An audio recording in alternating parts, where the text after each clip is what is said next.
This past year, unfortunately, I had to witness the slaughter of my uncle and two cousins by the Israeli regime. My two cousins were walking to check up on their house that they had to flee during the bombardment, and were found walking by the Israeli army and were drone striked.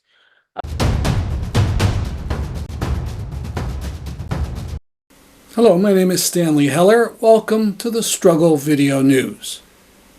Ahmed Massoud tweets, Israel bombed and burned the only flour warehouse in Jabalia camp. It only had a few sacks for hundreds of thousands of people. This means as they surround Jabalia camp with tanks, Palestinians will die with hunger if they survive the bombs. We talked last week about the important Israeli rabbi who says God gave Lebanon to the Jews and that Israel should settle southern Lebanon. Well, this week, an Israeli interview of the Israeli Minister of Finance, Bezalel Smotrich.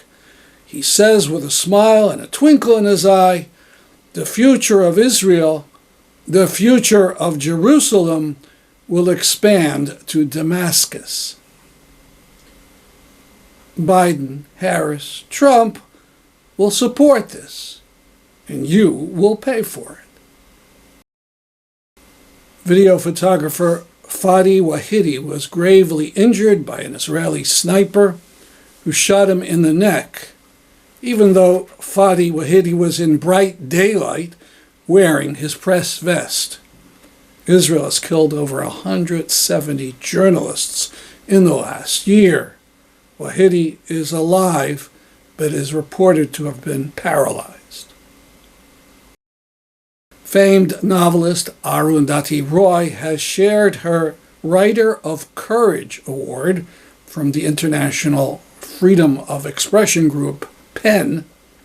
She shared the award with Alaa Abd El Fattah, who has been imprisoned by Egypt for most of the last decade. For more about Alaa, see our last week's program.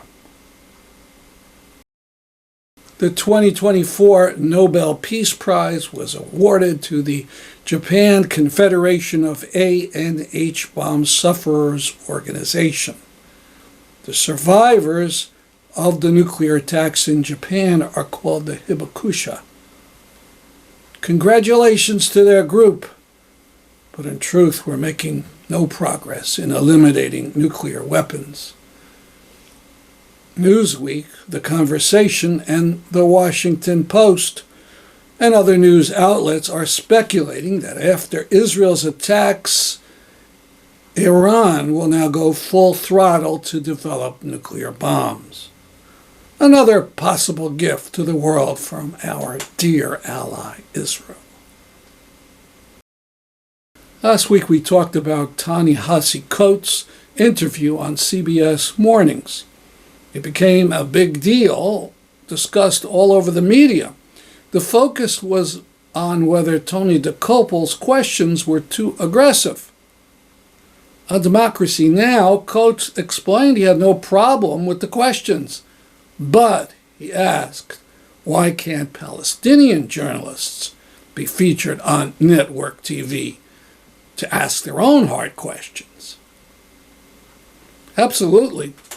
I heard one of the talking heads a couple of days ago blandly announce that Israel had bombed a school and killed a score of children and women, and then explained that according to Israel, it had bombed a Hamas control center.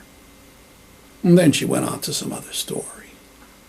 Not a bit of concern that it all might have been a lie, or that even if it was true, it is against the laws of war to destroy bunches of civilians to go after a few of the enemy. We now show some of our own video of a march in New Haven, Connecticut, in solidarity with Palestinians and Lebanese. To Beirut! All our martyrs we salute! All our martyrs we salute!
Intifada revolution.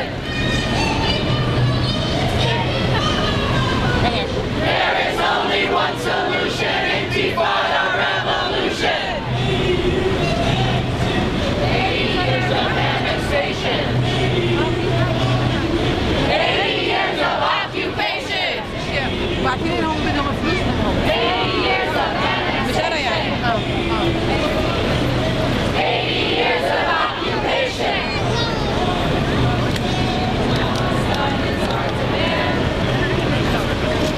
No peace on stolen land. Palestine is our demand. No peace on stolen land.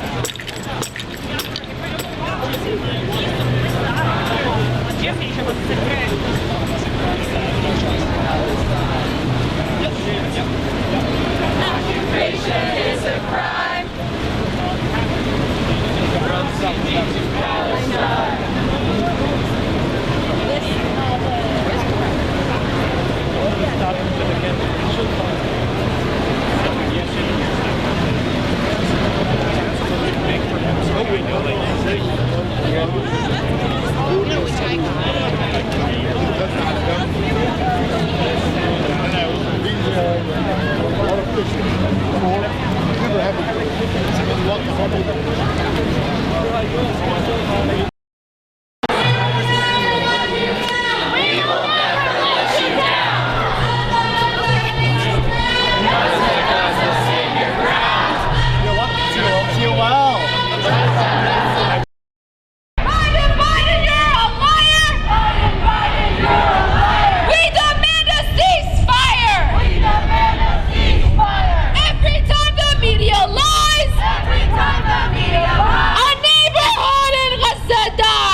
Palestine, he's like this.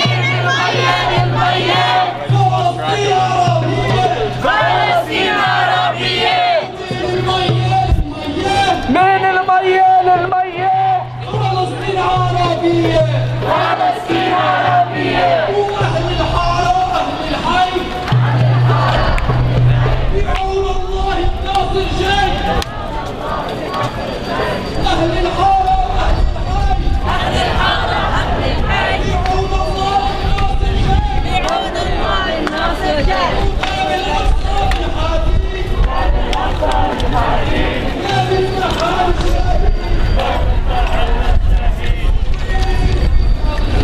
Free, free Palestine.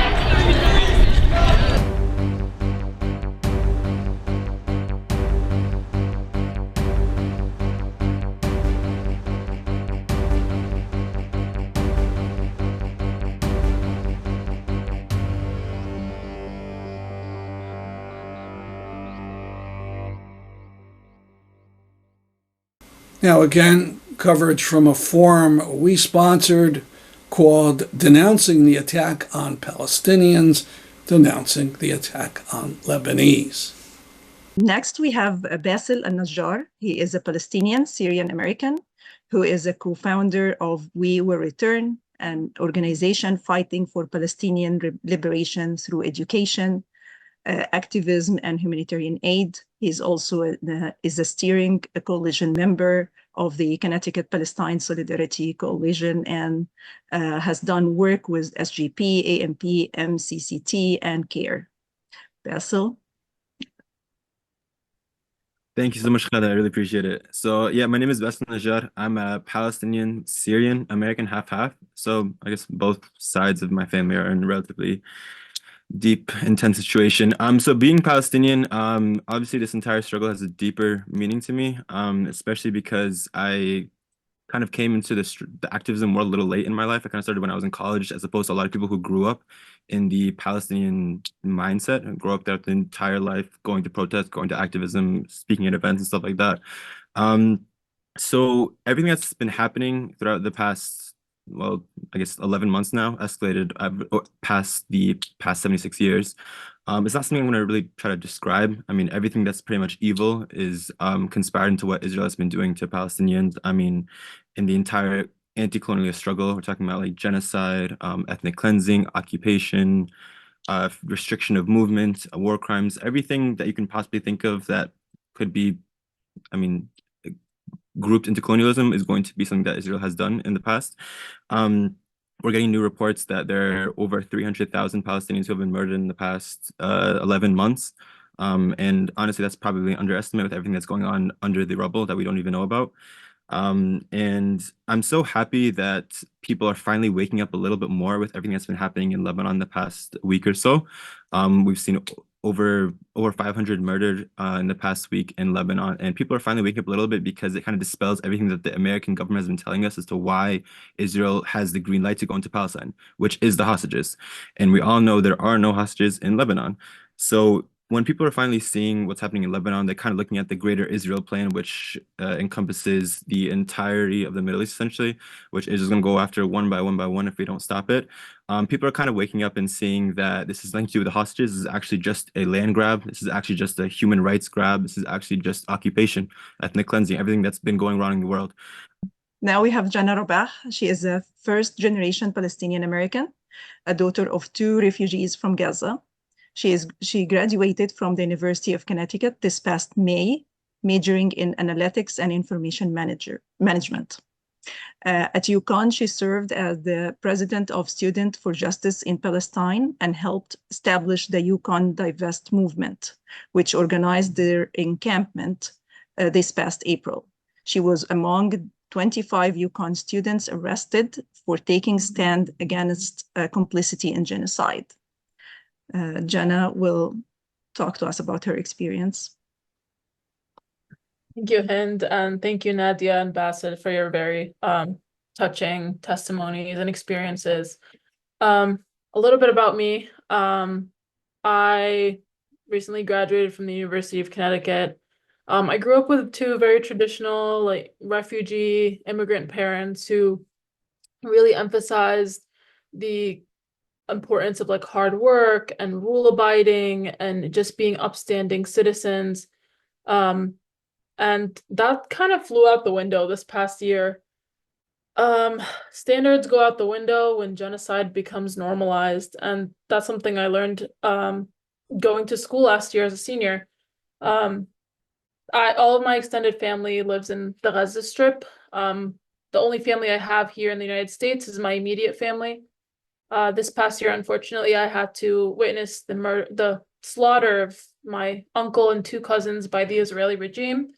My 2 cousins were walking to check up on their house that they had to flee during the bombardment, and were found walking by the Israeli army and were drone striked right on spot. And my uncle was sleeping in his home when the front facade of his home was completely blown off and he was killed.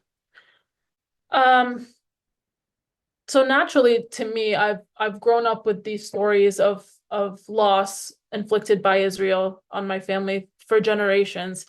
So resistance and resistance to the Israeli regime was a normal part of my experience, and naturally that came through during college. I joined Students for Justice in Palestine as soon as I could, as soon as COVID ended, where Bael was my president at the time. And, you know, we really emphasize the importance of Palestinian culture and like keeping the culture alive because we're always at risk of expulsion.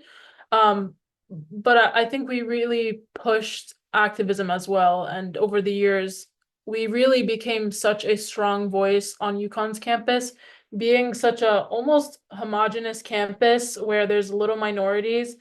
There really wasn't a place for us, but over the years, we really have shown people what Palestine is, who Palestinians are, and how complicit our very own campus is. including the tuition dollars that we pay. So it started off with like newspaper articles, talking to students, cultural events, film screenings, bringing in speakers. But, you know, the second that this attack on Gaza started, we escalated to, you know, directly contacting our president, showing up at Board of Trustees meetings, contacting Board of Trustees members, making powerful skits and videos that went viral on the campus. And it all culminated to the start of the encampment that happened this past April, which was one of the most formative, powerful experiences I've ever undergone. It was a part of Yukon Divest, which is an organization comprised of a couple student orgs, including an anti-military group, climate change group, SJP, other social justice movements that really all came together and formed such a powerful community that really stood their ground, even though we were faced with like immense police repression. We had 150 plus state troopers march in and on our first night break the shoulder of a kid on a cane, arrest a TA for protecting that student with a broken shoulder. We had to deal with police surveillance at all times during the night, threats of expulsion. We've had administrators come by. We've had police take pictures of us while we were sleeping.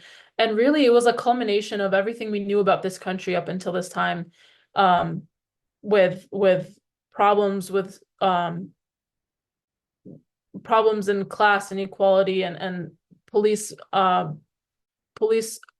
oppression and police surveillance.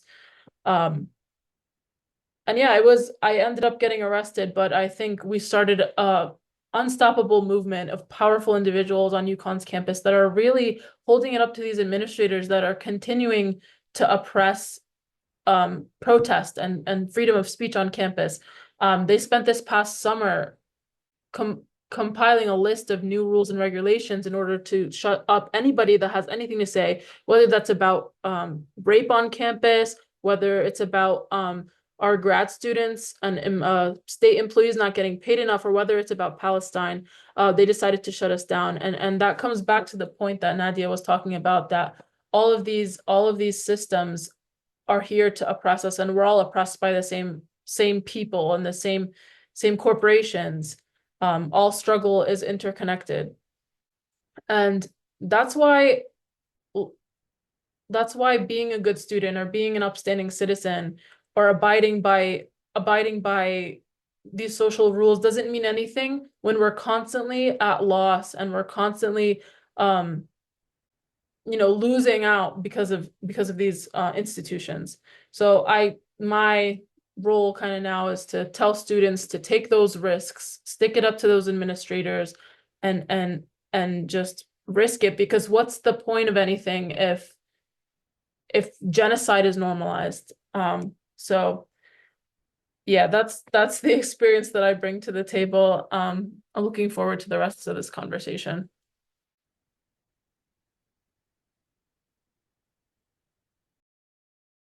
On October 7th at Yale University, there was a vigil held in Beinecke Plaza in front of the monument to World War I. A makeshift altar was created and decorated with tributes to Palestinians killed in the past year. We have in Mexico, we have some traditions as to what constitutes an altar.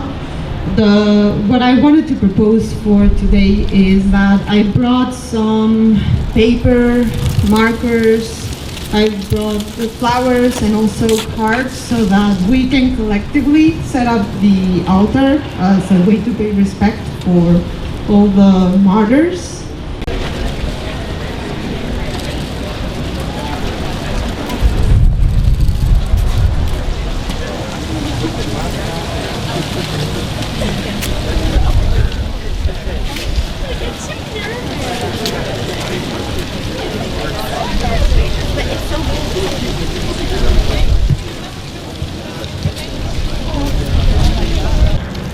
Al-Fatiha. Bismillahirrahmanirrahim. Alhamdulillahi Rabbil Alameen Ar-Rahmanir-Rahim Maliki Yawmiddin. Iyyaka na'budu wa iyyaka nasta'in ihdina as-siratal mustaqim. Siratal lazina an'amta alayhim ghayril maghdubi alayhim waladdallin. Amen. And then I wanted to say two prayers, funeral prayers, and these are recited in Islam at funerals, but also I want to say these for the people of Gaza as well as the land of Gaza, for the earth itself. On the Day of Judgment in Islam, the earth, the landscapes, the waters, the rivers, the seas all testify to God about the violence done to them. So I want to think about how we might mourn for the lives lost as well as the land and the earth and the violence that's been visited upon landscapes and peoples alike in the last year and beyond. So the first thing is, I'll say is, Inna Allahi wa inna ilayhi raji'un, which means verily we belong to God and verily to Him we return. Allahumma gfir li hayyina wa mayyitina wa shahadina wa ghaibina wa saghirina wa kabirina wa dhakarina wa unthana.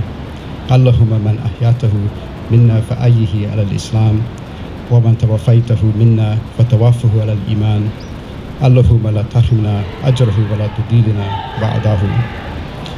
And the translation of this is, O Allah, forgive our living and our dead, those present and those absent, our young and our old, our men and our women.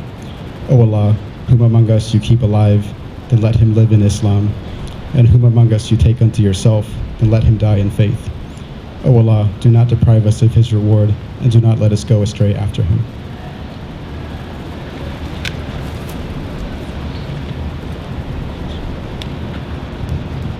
Sorry, I'll say the English translation of Fatiha, the beginning. In the name of Allah, the most beneficent and most merciful, all praise is due to Allah, the Lord of the worlds, the most beneficent, the most merciful, the Lord of the Day of Judgment. Thee alone we worship, and from Thee alone we seek help. Guide us to the right path, the path of those upon whom Thou hast bestowed their favors, not of those cursed ones, and nor of those who have gone astray. Amen.